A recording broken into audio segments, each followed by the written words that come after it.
শরীরের মধ্যে ভিজে বৃষ্টি খাবার আছে मतलब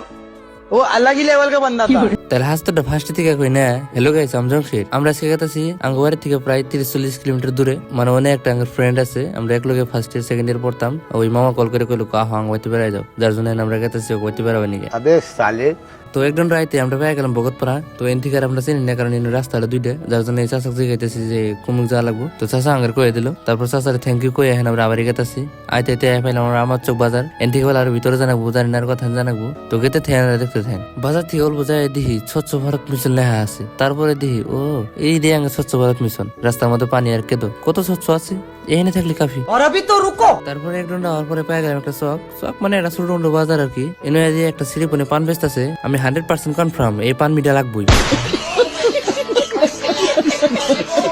তারপরে দেখি মামা দোকানে বয়ে আছে আগের দেখে মামা ওইটা এলো আর মামা কি বানকো বহুনে मतलब वो अलग ही लेवल का बंदा था। তারপর মামা গো বাড়িতে এরকম খাওয়া খাইছে খাইতে ডের খুঁয়ে পড়ছে বাড়িতে তো জীবনে ভালো মন্দ খাই না তো মেলা টাইম ঘুরে ফেরার করে এন পরে সন্ধ্যা বের গেতেছে তো এন আমরা গেতেছি বাড়িতে বাইরে আজকের ব্লগটা এই পর্যন্ত শেষ।